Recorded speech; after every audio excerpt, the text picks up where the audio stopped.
आने वाला है, उसकी तरफ देखना भी मत। हाँ, अरे मैं तो जोर से भाग लूंगा आंखें बंद करके बस। हाँ, और फिर कहीं गिर जाएगा टकरा के। तो फिर मैं करूं क्या? जब भी उस घर की तरफ देखो तो वही एक अजीब सी परछाई डांस करती हुई।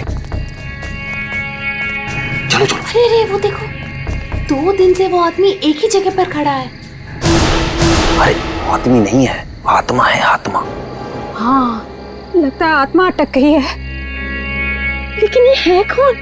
ये यहाँ तो वो बुढ़िया रहती थी, वो आजकल दिखाई नहीं देती। शायद मर गई है या कहीं गायब हो गई है। अरे तो फिर यार रह कौन रहा है? उसकी तो एक भतीजी भी थी। अरे हाँ, दोनों यही रहती थी। अब दोनों की दोनों गायब है, लेकिन कहाँ? पकड़ो यार, आज मैं देख के ही आता हूँ क्या है। क्या? आ रहा हूँ। समर प्लीज, पागल हो गया क्या? समर, अरे रुको ना, मैं आ रहा हूँ। यहाँ जा मत। प्लीज रुको, मैं आ रहा हूँ। ओके। क्या कर रहा है तू? इसको ना कुछ ज्यादा हीरो बनने की आदत है। समर प्लीज मत जाओ। Summer, summer, summer, summer.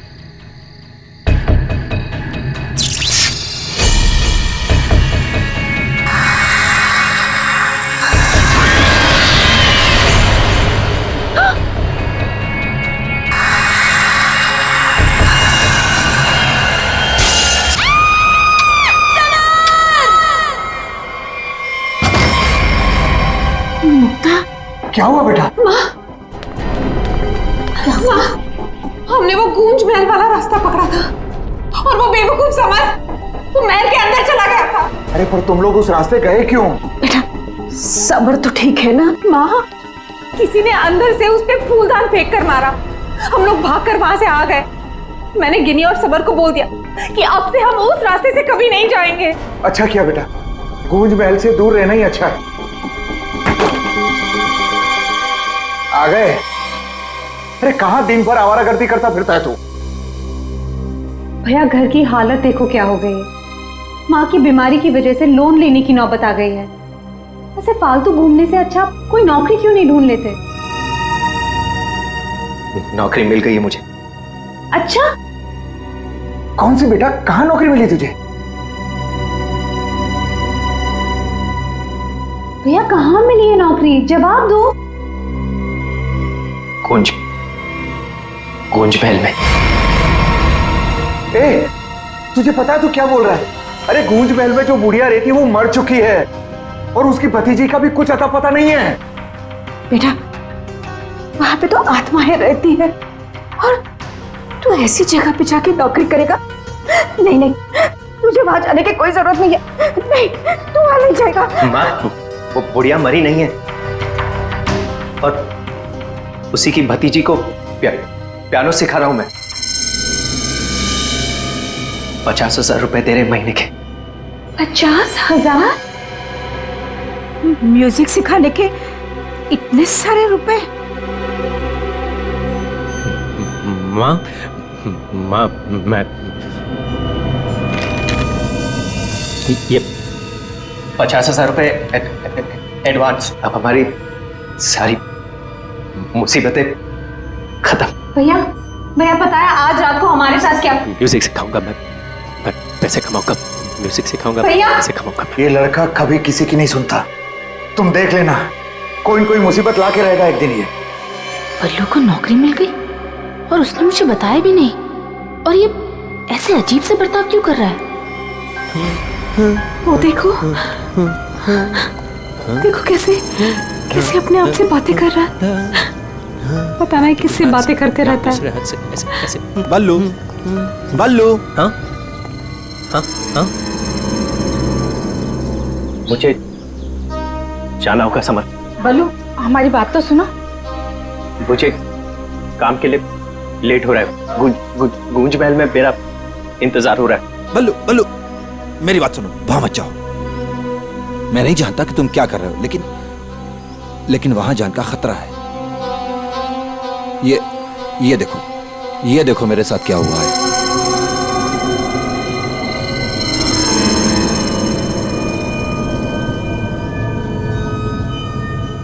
क्या हुआ? कल गूंज महल में एक औरत ने मुझ पर हमला किया। नहीं, ऐसा नहीं हो सकता। वहां तो सरिता आंटी और उनकी भतीजी ईशा रहती है। वो बहुत अच्छे लोग हैं, ऐसा नहीं कर सकते। मुझे लेट हो रहा है, मुझे जाना होगा। अरे भैया मत जाओ, वहाँ खतरा है भैया।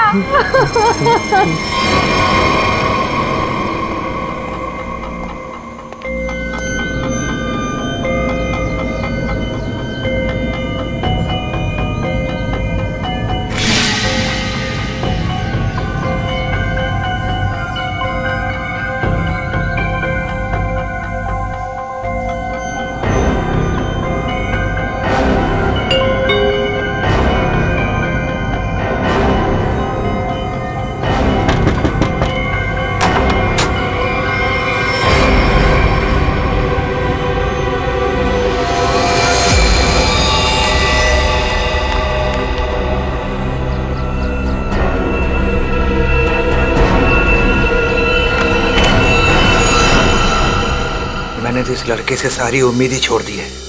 पता नहीं कैसी नौकरी है भी या नहीं।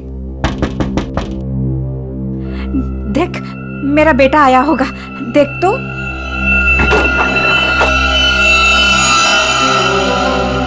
भैया भैया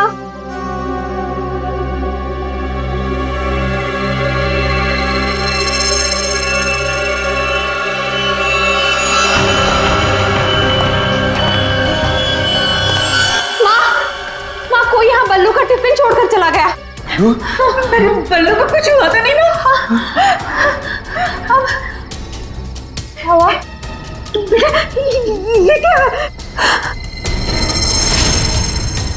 कौन? अरे कौन जल्दी खोलो।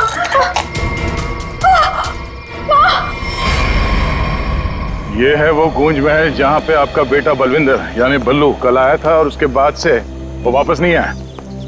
यहाँ पे दो औरतें रहती हैं, एक बुजुर्ग औरत सरिता देवी और उसकी भतीजी ईशा है।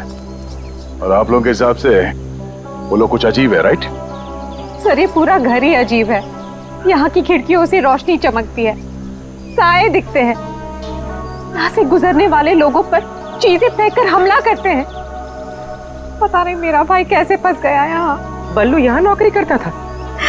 जी हाँ, और इसी घर से मेरे बेटे का खाने का डिब्बा वापस आया था, खून से भरा। और सर जब पता लगाने के लिए मैं अपने दोस्तों के साथ यहाँ आई थी तो हमने दरवाजा खटखटाया, आवाजें लगाई, डोरबेल बजाया, लेकिन किसी ने जवाब नहीं दिया। सर यहाँ मेरे बेटे के साथ जरूर कुछ हुआ है, उन लोगों ने जरूर कुछ किया है। सर प्लीज मेरे बेटे को बचा लीजिए।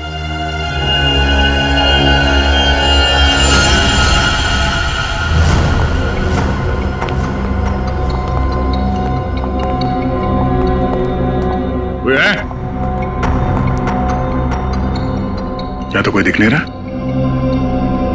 आत्मा कहाँ दिखाई देती है सर, सीधी अटैक करती है। सर यहाँ पर बल्लू, सरिता और ईशा, इनमें से कोई होना ही चाहिए।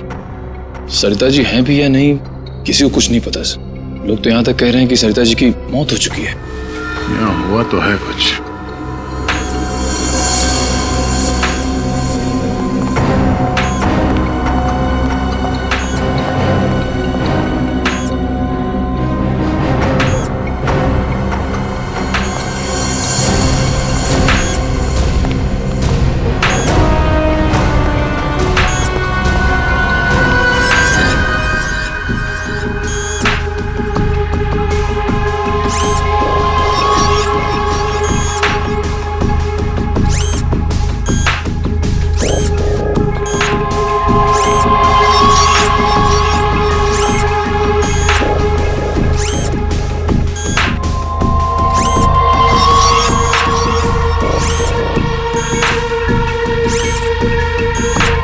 सर ये क्या है तो ये इंसान ही, मगर मैकेनिकल पुतला बना दिया है। खुद ताली बजा रहा है।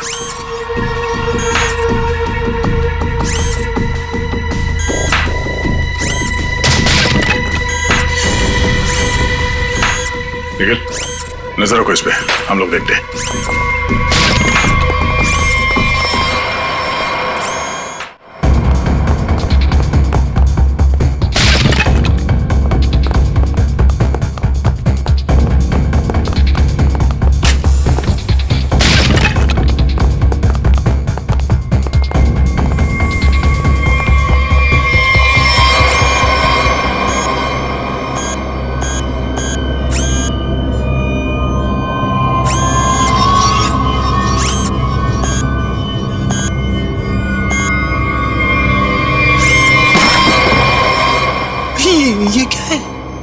रोबोट जैसा कुछ है। इसके एक्शंस और मूवमेंट्स देखो कितने मैकेनिकल है।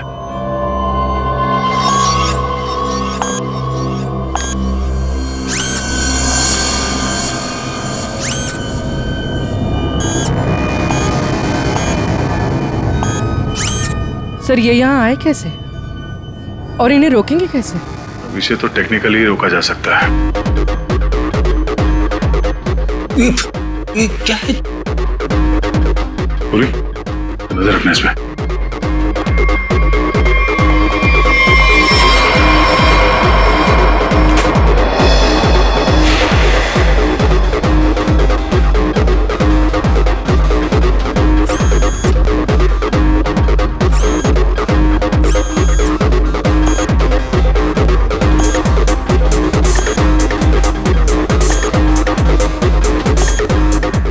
तीन यंत्र मानो, सब लोग अपने मूवमेंट्स ऐसे ही दोहरा रहे हैं। कौन है ये लोग और इन लोगों के साथ ऐसा किसने किया?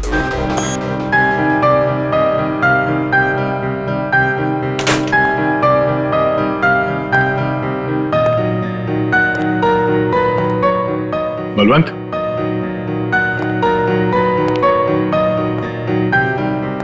बल्लू, बल्लू,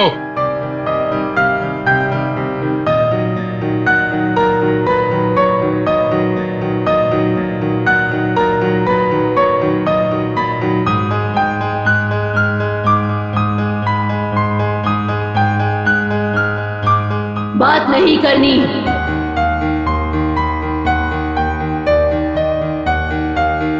क्या हो गया तुम्हें? और तुम ये लड़की की आवाज में बात क्यों कर रहे हो? और ये तुम्हारे कपड़ों पे ये खून कैसे? हाँ? बल्लू इधर देखो, मैं तुमसे कुछ बात कर रहा हूं, मेरी तरफ देखो।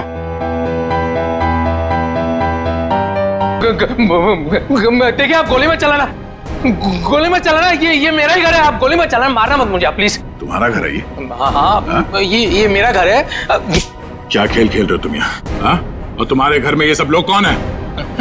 शायद ह्यूमन मशीन्स हैं जो तुम्हारे इशारे पे नाच रहे हैं। क्यों? सर ये क्या कह रहे हैं आप? मैं नहीं जानता सर मेरी कंसर्न क्या आपको बताता हूँ सर, ये मेरा घर है और यहाँ पर जो है ना सर, मेरी सरिता आंटी और मेरी एक कजिन है ईशा, वो रहती है सर। वो कैसी है वो देखने के लिए आया था सर मैं, दैट्स माय ओनली कंसर्न। ये कौन है मैं नहीं जानता, आप कौन? सीआईडी। सीआईडी? मेरा नाम आकाश है, मैं सूरत में रहता हूँ सर, और यहाँ पर है ना हर 2-3 महीने में एक बार आता रहता हूँ। सर प्रॉब्लम क्या हुई मैं आपको बताता हूँ, उनका फोन है ना स्विच ऑफ आ रहा था, तो मुझे पता नहीं चल रहा था कि क्या हुआ है, और फिर अब यहाँ पर आकर देखता हूँ तो आपको यहाँ पर ये इसके शर्ट पर खून लगा है। सर मेरी आंटी और ईशा को इसने कुछ किया तो नहीं ना सर, इसने मार तो नहीं डाला ना उन्हें सर?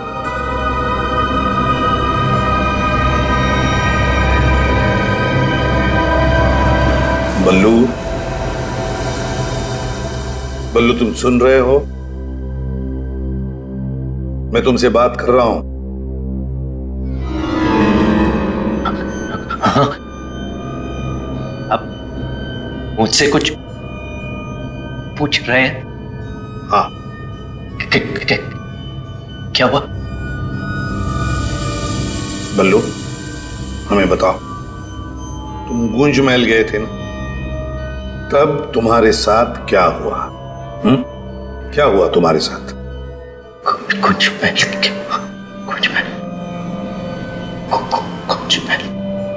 तुम ईशा को म्यूजिक सिखाने गए थे ना वहां पे?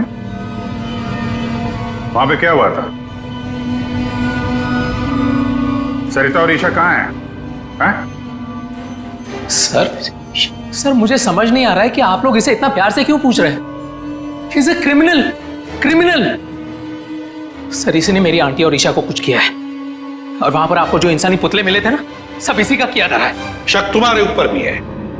तुम्हारे घर में मौत का खेल चल रहा था और तुम्हें मालूम तक नहीं।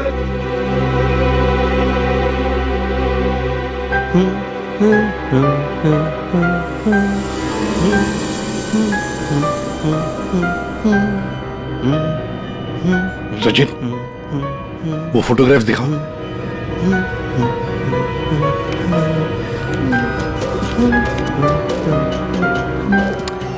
तस्वीरों को ध्यान से देखो। बताओ कौन है ये लोग और इनका ये हाल किसने किया? ये सब लोग जिंदा है, जिंदा है। ये लोग तुम्हें जिंदा लग रहे हैं? हाँ हाँ, जिंदा जिंदा। मुझे बताया गया था कि ये रिश्तेदार हैं और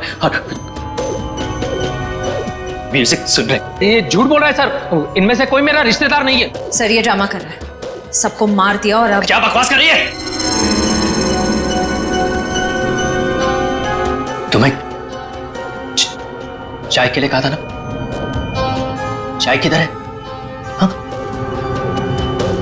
ये ईशा कुछ बोल क्यों नहीं रही?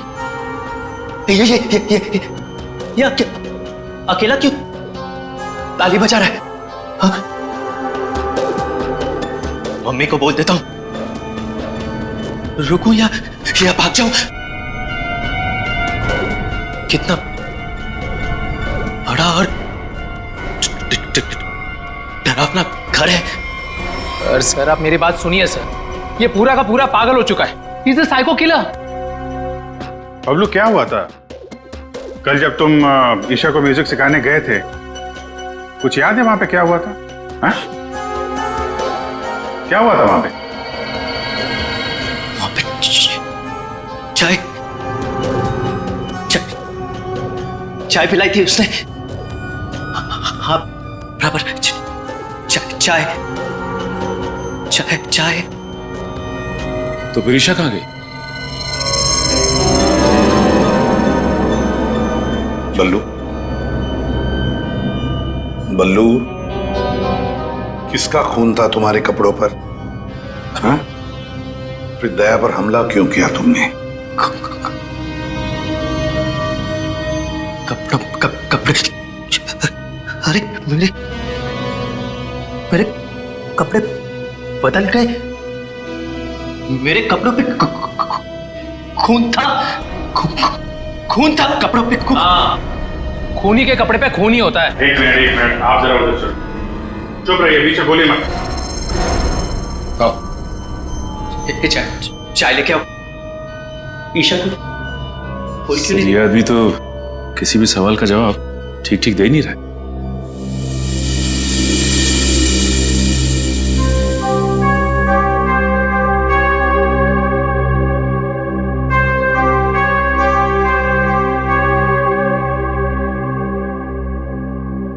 अभिजीत, इस बल्लू की मेडिकल जांच करवाते हैं, पता तो चले ड्रामा कर रहा है या वाकई इसके दिमाग के साथ कोई प्रॉब्लम है।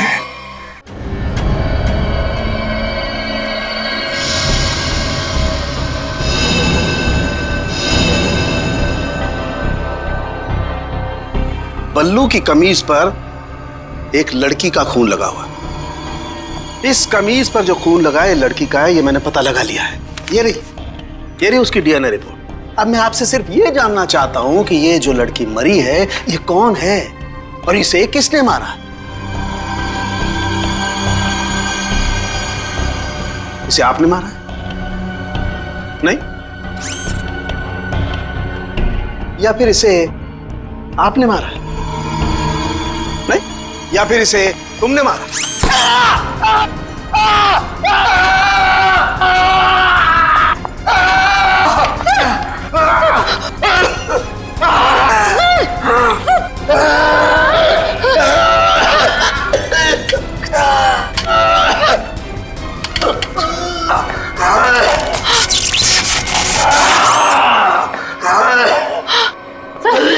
सर ठीक हो? ठीक हो? गॉड! क्या हुआ? सर इस पुतले के हाथों में सर की गर्दन अटक गई थी। बहुत जल्दी छूट गए। हाँ, छोड़ दिया, बहुत जल्दी छोड़ दिया, क्योंकि ये पुतले ना तो मशीन है ना ये पुतले पूरी तरह से इंसान है। तो फिर ये कि ये टैक्सीडर्मी और रोबोटिक का मिला जुला रूप है। सर ये टैक्सीडर्मी और रोबोटिक्स क्या होता है? पंकज, टैक्सीडर्मी एक कला है जिसमें जानवरों की खाल को एक खास किस्म के केमिकल में प्रिजर्व करके उनमें भूसा भर करके उनको एक आकार दिया जाता है। इन तीनों के साथ भी ऐसा ही किया गया है। इंसान की खाल को केमिकल में प्रिजर्व करके लकड़ी के पुतलों पर चढ़ाया गया है। लेकिन सर ये सब करना तो गैर कानूनी। खूनी गैर कानूनी काम ही तो करता है। यार सालुंखे, ये इंसान तो नहीं है, फिर भी ये ताली कैसे बजाते हैं, हमला कैसे करते हैं? इन तीनों के दिमाग में एक मशीन फिट कर दी गई है। इसका कंट्रोल खूनी के हाथ में है और खूनी ने उस मशीन के जरिए इनके चारों तरफ एक खास घेरा निश्चित कर दिया है। कोई भी इंसान उस घेरे के अंदर आकर के कोई मूवमेंट करता है, ये चालू हो जाते हैं, अपना काम करने लगते हैं। एक्टिव हम लोग भी तो आसपास घूम रहे हैं डॉक्टर साहब। नहीं, इन तीनों की मशीन को मैंने डीएक्टिवेट कर दिया था। वहां उस पीछे वाले में कुछ गलती रह गई अब बॉस, और ये एक्टिविटी इनकी मेमोरी में पहले से फिट है। और इतना ही नहीं बॉस, इनके अंदर और भी बहुत कुछ है। आओ दिखाता हूं। ये देखो, लकड़ी का बुरादा, कॉटन और इसके ऊपर इंसान की चमड़ी। बनाने वाले ने तो बना दिया बॉस, लेकिन वो भूल गया कि इंसान की चमड़ी में और जानवर की चमड़ी में एक खास फर्क होता है। इंसान की चमड़ी जानवर जैसी मोटी नहीं होती है, इसीलिए उसे कितना भी केमिकली ट्रीट कर लो, कितना भी केमिकल में डाल लो, वो इंसान की चमड़ी जैसी नहीं रह सकती है। इसीलिए इनकी चमड़ी जो है जगह जगह से सिली हुई। फिर भी टिक नहीं रही है।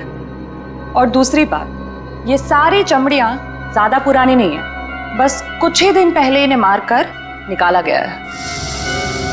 पर उस घर का तो कोना कोना छान मारा गया था, एक भी ऐसी लाश नहीं मिली जिसकी खाल उधेड़ दी गई हो।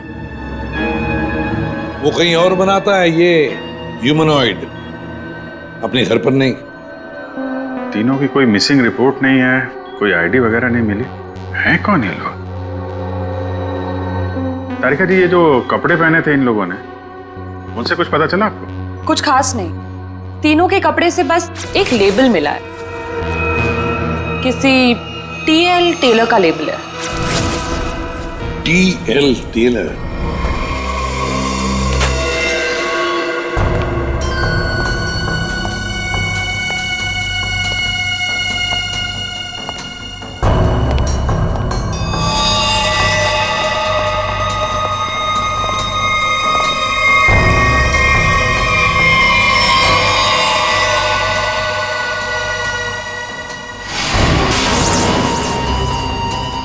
चाकू मारा कैसे?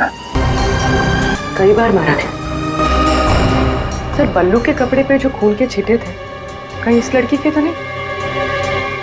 ये तो बल्लू ही बताएगा। मुंजी, असली बात ये है कि गूंज महल में से एक लाश मिली है हमें, एक लड़की की लाश। ये है वो लड़की। क्या आप जानते हैं इसे?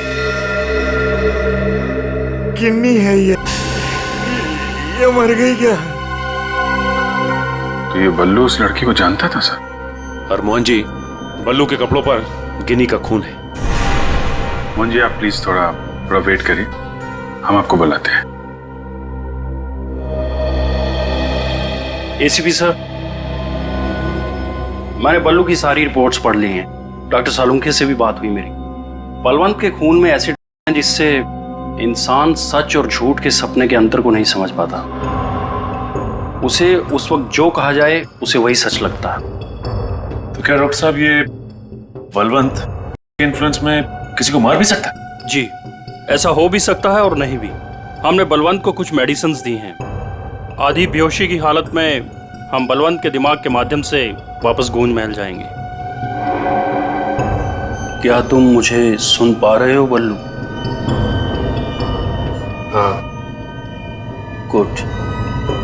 अब एक काम करो, अपनी आंखें बंद करो और ठीक उसी तरह वापस गूंज महल जाओ जैसे तुम पहली बार गए थे। बोलो ईशा, क्यों बुलाया? वो मेरे पास एक नौकरी है तुम्हारे लिए, करोगे? नौकरी? हाँ, तुम म्यूजिशियन हो ना, पियानो बजाते हो, मैं जानती हूँ। मैं तुम्हें 50,000 रुपए दूंगी। 50,000? हाँ, अब तुम यहाँ बैठो, कहीं जाना मत, मैं तुम्हारे लिए चाय बना के लाती हूँ, ठीक है? यही बैठना। चाय नहीं चाहिए ईशा, सुनो। ये 50,000 की नौकरी कर लूं? कर लेता हूं, पैसे अच्छे हैं, उससे माँ का इलाज भी हो जाएगा। लेकिन ये ईशा मुझे कुछ बताने वाली थी उस दिन, कुछ बोल नहीं रही। पता नहीं क्या हुआ ऐसे, और ये घर भी थोड़ा सा अजीब लग रहा है। कहीं ईशा कोई मुसीबत में तो नहीं है?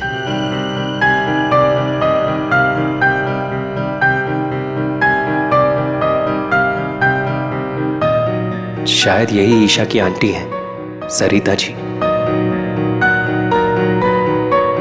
Excuse me ma'am. हेलो। अच्छी ट्यून है।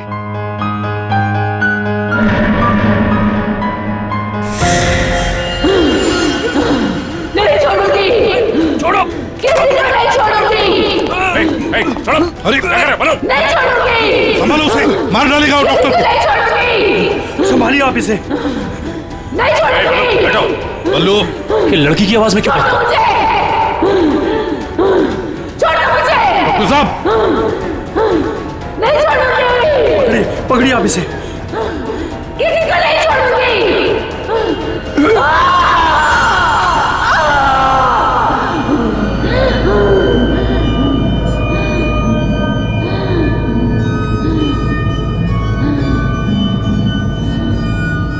नहीं छोड़ूंगी, अब किसी को नहीं छोड़ूंगी।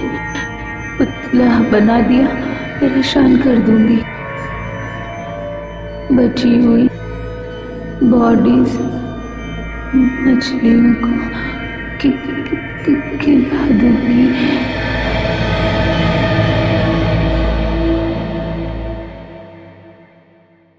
डॉक्टर साहब, क्या हुआ क्या है इसे? हाँ? ये इसे अचानक से औरत की आवाज में क्यों बात करता है? जब तक बल्लू पियानो तक नहीं पहुंचा था तब तक ये ठीक था, लेकिन जैसे ही इसके दिमाग में पियानो की आवाज सुनाई दी, ये कोई और बन गया। आपके कहने का मतलब है कि पियानो की आवाज सुनते ही ये बल्लू अपने आप को खूनी औरत समझने लगता है। मतलब ये किसी के वश में है, किसी ने हिप्नोटाइज किया है इसे। क्या लगता है आपको डॉक्टर साहब?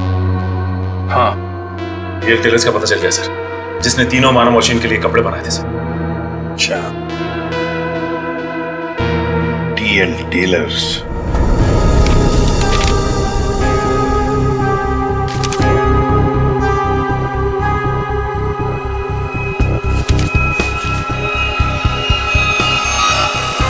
साहब जी। हाँ, अभी आया।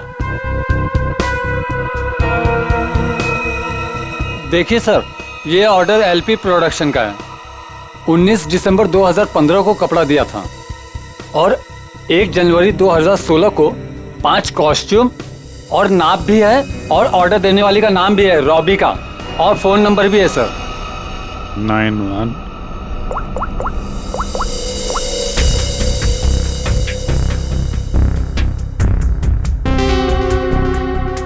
सर, फोन बंद है।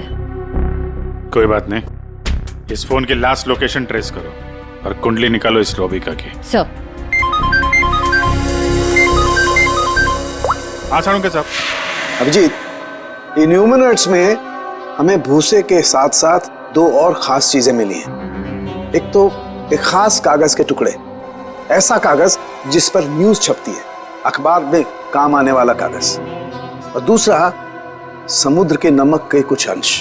थैंक यू वेरी मच सारुंके साहब। क्या हो सर?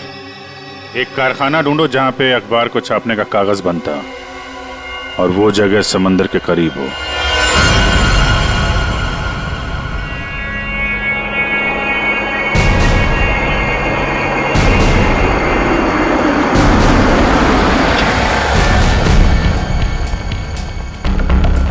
समंदर के किनारे पेपर मिल, और वो भी बंद पड़ी हुई।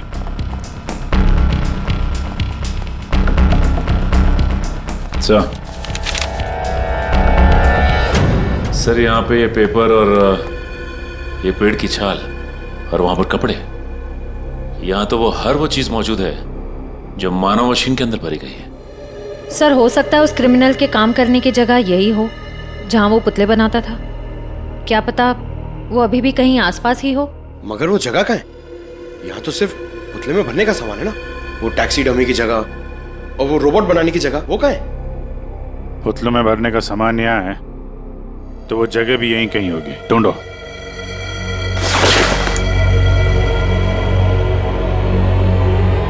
सर!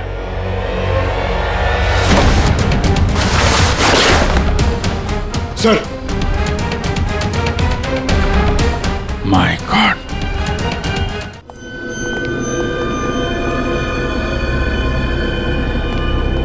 तो ये वो जगह है जहां पे ह्यूमन मशीन बनाई जा रही है।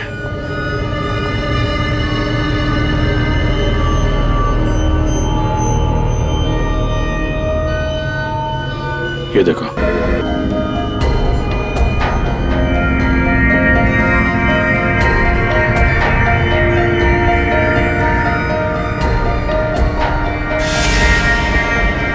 पूरा मैकेनिज्म है यहाँ पे।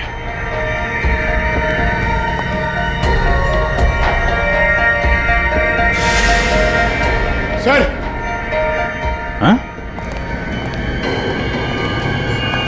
सरिता जी का रोबो? Oh no.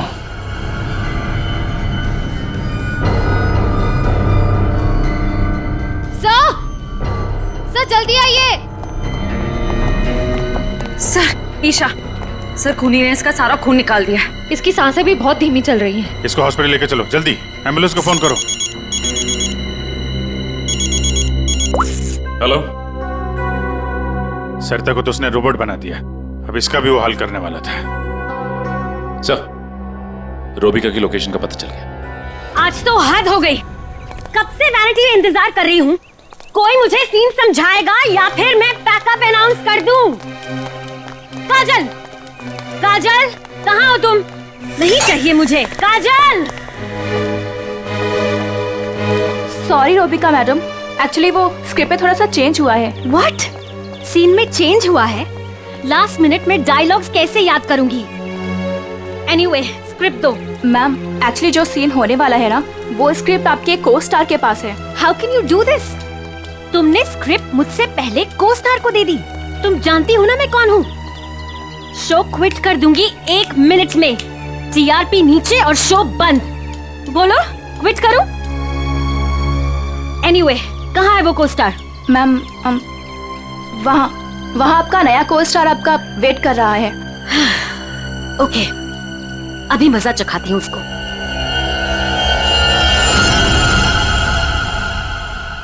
हेलो, कोई है?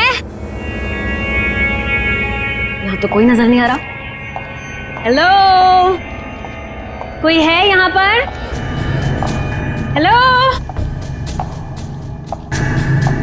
हेलो, कोई है? पता नहीं ये काजल भी ना यहाँ क्यों भेज दिया मुझे।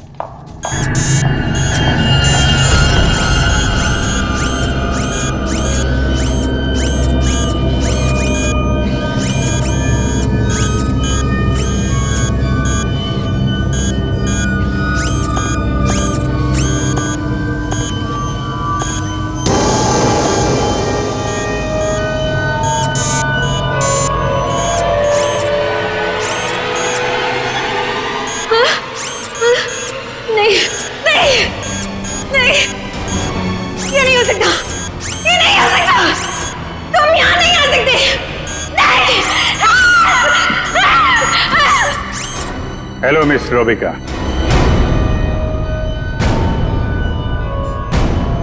कौन हो तुम सब?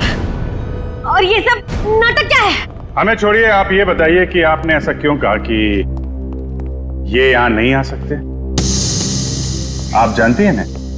वो मैं डर गई थी, इसीलिए मेरे मुंह से कुछ भी निकल गया। सच बोलिए, सीआईडी से हम लोग। सीआईडी? जी हाँ, इन मशीनी मानों के पीछे क्या कहानी है?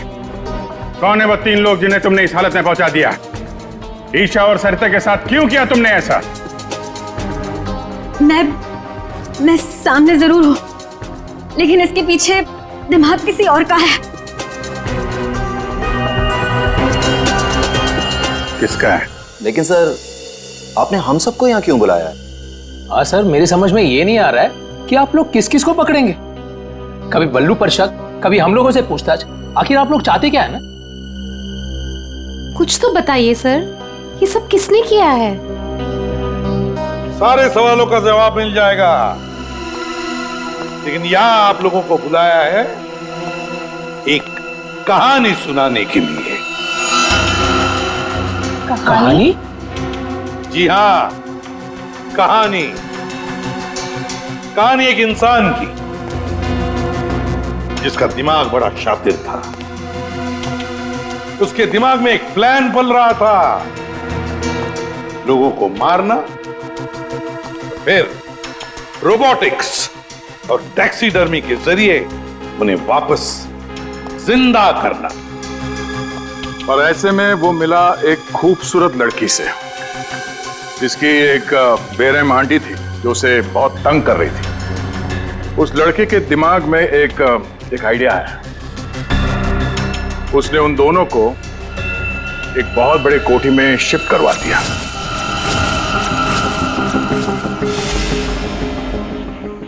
Thank you so much. और फिर उस लड़के ने उस सुंदर सी लड़की को पहला झटका दे ही दिया। उसने उस लड़की की आंटी को मार डाला। में इस तरह लड़की की आंटी बन गई इस लड़के का पहला कामयाब आविष्कार। उसके बाद हैरानी की बात यह है कि वो सब उसके वो दोस्त और कलीग्स थे जो उसके साथ विदेश में काम करते थे। अब हुआ ये कि ये लड़की इस लड़के से बहुत डरने लगी और फिर उससे बचने के लिए उसने अपने और एक दोस्त की मदद मांगी। ऐसे रो मत, मैं हेल्प करूंगा तुम्हारी। तुम बताओ क्या करना है। और जब खूनी को ये बात पता चली तो बहुत भड़क गया। प्लीज मुझे मत मारो, मुझे छोड़ दो प्लीज। उसने उस लड़की को कैद कर लिया और उसके दोस्त को बेवकूफ बनाया। उसने उसे ये एहसास दिलाया कि ये सब कुछ जो हो रहा है वो उसी की वजह से हो रहा है। तो तुम जैसा बोलोगे मैं वैसा करूंगी, प्लीज मुझे जाने दो। और उस बेचारी लड़की ने अपने मददगार दोस्त के चाय में मिलाकर उसे हिप्नोटाइज करना शुरू कर दिया। मैं जैसा बोलूंगी तुम वैसा ही करोगे, मेरी हर बात मानोगे तुम, है ना? दिलचस्प कहानी। सर ये कहानी तो इस घर की और बल्लू की है। हाँ, सरिता, ईशा और उस खूनी की कहानी है ये। लेकिन सर, वो खूनी कौन है? वही तो, खूनी कौन है कौन खूनी?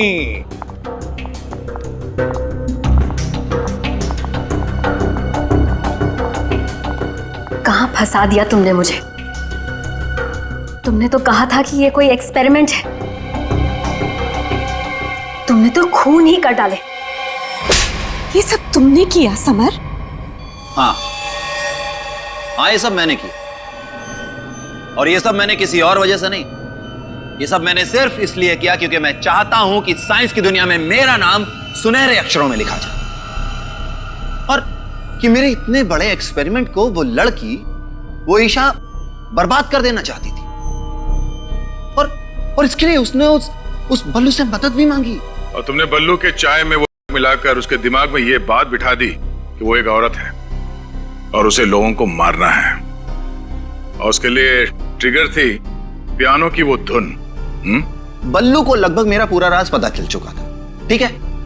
और गिन्नी को पड़ी हुई थी बल्लू को बचाने की।